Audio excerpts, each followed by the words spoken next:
Hi everybody, this is AJ speaking. This is part 14 of my Tesla 4Q 2024 financial review. We start off looking at depreciation add back in the cash flow statement. This is also a major driver of Tesla's operating cash flow. You can see that in the fourth quarter we saw a significant increase of this add back. So just as a quick recap, depreciation amortization is a non-cash expense that is reflected in the income statement that lowers the net income, but because it's non-cash, because it reflects amounts that had been spent long times ago, spread over future quarters in accounting terms, it's being added back in a cash flow perspective, and this increase is quite substantial and has to do with Tesla's significantly increasing capital expenditures. Capital expenditures you also find on the cash flow statement, and we'll be discussing them in great detail in a little bit. But basically, capital expenditure is cash outflow today, but capital expenditure, and the name already refers to it, are being capitalized. Capitalized means when you spend, let's say, 1 billion in capex, as it's often abbreviated. So capital expenditure and capex is the same. You don't recognize that 1 billion spent in your income statement fully. You recognize a small part of it, and then in subsequent quarters you recognize more small parts of that 1 billion. So over time, you fully recognize that 1 billion, but not in the first or second or third quarter. And these small pieces that are being recognized every quarter are being reflected in depreciation and amortization. And in Tesla's case, because Tesla has been spending well over 10 billion in capex, the quarterly pieces that are being recognized, they also increase and they add up. And this is why we have seen now this significant increase in depreciation charge. But this creates some interesting cash flow dynamics relative to the income statement. So as I said, depreciation lowers your net income, but because it's money you spent in the past, you add back that effect to get to the cash flow perspective. So because Tesla invests so much and writes off so much as a result, we have sort of let's call it a disconnect between the P&L accounting perspective and the cash flow reality of Tesla, because this amount is not a cash out, so you add it back, and as these depreciation charges increase in the net income, yes, they put pressure on P&L profitability, but they reverse in the cash flow statement, and is basically a cash flow positive from the perspective of net income. That's the key takeaway. And then when you look at capital expenditure, capex is abbreviated, just mentioned, you can see how it is significantly increased year on year. In Tesla's case, in 2022, Tesla spent 7.2 billion, and next year 8.9 billion, and last year 2024, Tesla already spent 11.3 billion on capex. And this comes in a year where Tesla actually didn't build any large new factories except the one in Shanghai, so there were no additional auto factories were built. Obviously Tesla expanded Tesla Giga Texas, Shanghai Megapack factory we mentioned, and there were some other smaller plants that were expanded, and of course this also includes the semi factory. So there was a lot ongoing, but on top of all of that, there was also a significant AI infrastructure spend, and all of that you see reflected here. So there's a cash outflow in the amount that you see here. So Tesla spent, there was a cash outflow of 11.3 billion, but only a small fraction of this 11.3 billion is reflected in the income statement. And the small fraction that is reflected, that you see primarily here in the depreciation amortization charge. On this slide, we take a quick look at Tesla's capex guidance history, and the key takeaway is really Tesla's capex guidance a few years out is basically irrelevant, and this is what this chart shows you. So this chart shows you how, as of a certain quarter, so what was the capex guidance as of a certain quarter. And for example, if we start here in this top left chart, in fourth quarter 2021, Tesla reported they expect a 6 billion capex spend for 2022. The following quarter they expected the same. Then in 2Q 2022, Tesla increased it to 7 billion. In the third quarter, they kept it constant at 7 billion, and then they ended the full year 2022 at 7.2 billion. So from this initial guidance, it kept increasing.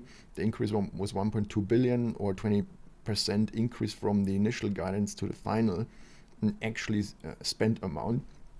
And then when we look at 2023, the exact same thing happened. Tesla initially guided, Tesla provided as far out as early as 4Q 2021, first 2023 guidance, and it was 6 billion. Kept it for a quarter, increased it to 7 billion, kept this for 3 quarters, increased it further to 8 billion, increased it to over 9 billion, and then ended 2023 at 8.9 billion. So you can see there was what I call a significant capex creep, was 2.9 billion increase, a plus of 48%. And then when we look at 2024, which we have now the full picture since last week. Tesla provided first 2024 guidance in 4Q 2021, and guided for 6 billion.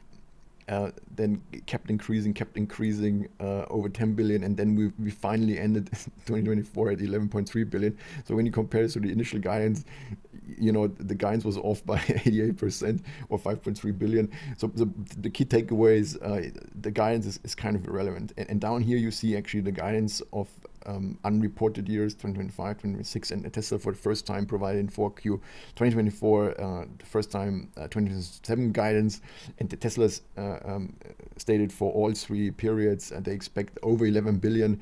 So make of this what you want. So I expect a significant let's call it outperformance over this guidance. I expect Tesla to spend significantly more than 11 billion in 2025, because Tesla, first of all, has positive cash flow generation, so that they are self-funding.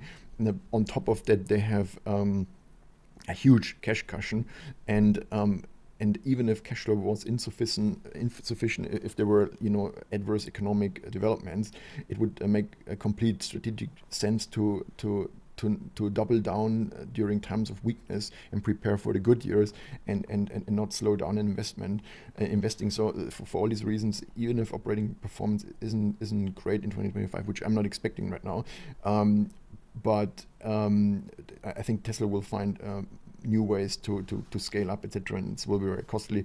And then of course, I don't expect Tesla to slow down investments in AI infrastructure.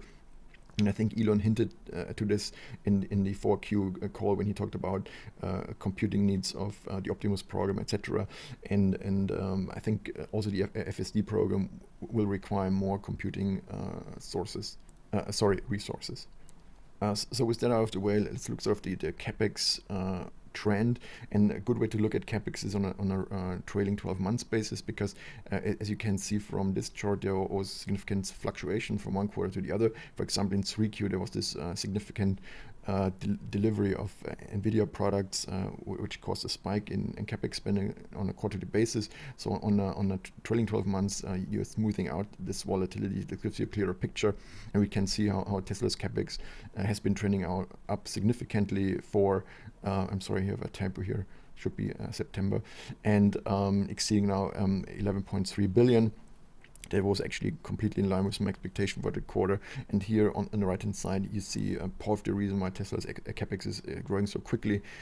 Tesla is increasing its compute capacity by enormous amounts. When you look at this chart, this is a chart Tesla published, and they increased from beginning of 2024 their compute of around 15,000 H100 equivalents to almost 90,000 H100 equivalents by year end. Then we get really to the ultimate metric, which is the result of adding operating cash flow and capex together. Capex is a negative, so let's say you have 1 billion operating cash flow and 500 million in capex, you're left with 500 million free cash flow. And in Tesla's case, the free cash flow was 2 billion, just over 2 billion, which is a sequential decrease of call it 700 million, and this left Tesla with free cash flow of 3.6 billion in 2024, which is roughly 18% reduction year on year from 2023's 4.4 billion. And when you look at the fourth quarter, and here I put the bridge from operating cash flow from third quarter, which was